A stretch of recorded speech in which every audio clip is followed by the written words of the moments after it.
Let's begin with UK news. We haven't done that in quite some time, gentlemen. We've been so focused on the craziness. But that Labour car crash continues.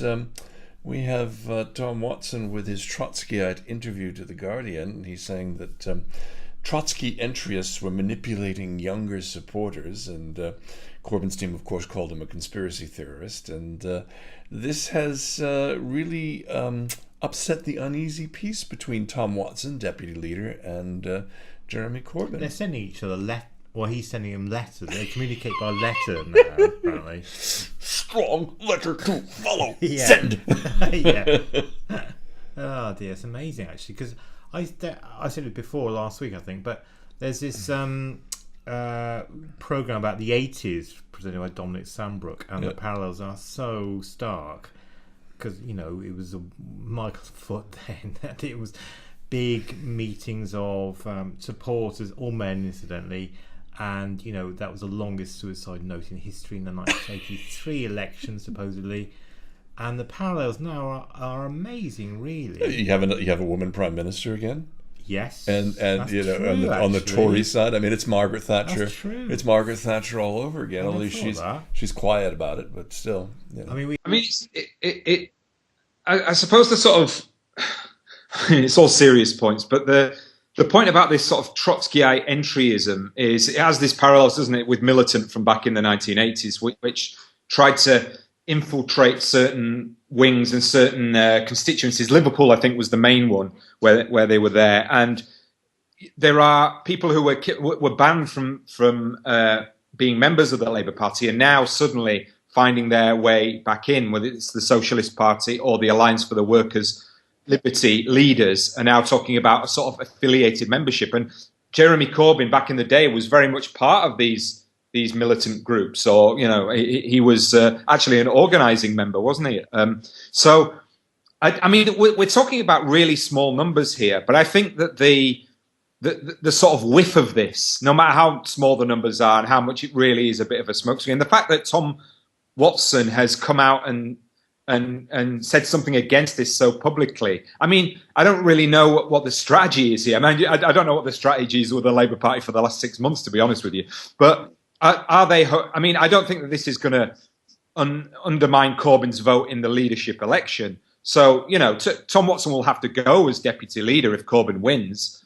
And then again, you've just got this basic point of, is the Labour Party going to split? Well, not only that, but who's going to, be in the cabinet? I mean, Watson has been the only one that has supported him. He's lost everybody.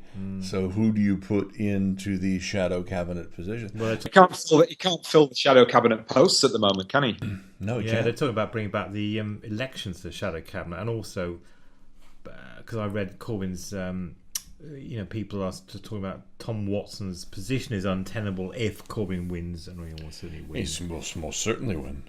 So he may well go. And this talk about a split is public knowledge now. It's in the Times today, I saw. I'm even hearing it as well from kind of political people in Westminster that there'll be a kind of soft left party, whatever it is, and a Labour Party. So it's more. And also, it's out in the open now. And also, you're getting this from Owen Smith, Yeah. And Corbyn is talking about it being scaremongering. But, I mean, it's more than that. There is a very real possibility. Well, how much of this is also... I mean, I saw a few articles when this first started that this was a battle by those who were the former Blairites over the Labour brand and all the Labour money and backing and support. Is that...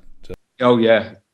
Yeah, that's part of it. I mean, I think that will be the next court case. I mean, we're talking about this NEC thing where they're going back. So the NEC is basically going back to court to to kind of have a battle against the Labour members, which is kind of incredible. But yeah, I think that if there is a split, then there will be a massive sort of legal battle over the brand of Labour, who gets to call themselves Labour, whether it's the leadership or whether it's the PLP. And I think the history of, or the last year when Miliband was in charge, and at the conference they changed the rules for voting, so they essentially made it a kind of semi-open primary on the leader, And that has worked out. I mean, if you're in the PLP, if you're sort of on the Social Democratic side, it's been a disaster because obviously it's let Corbyn in.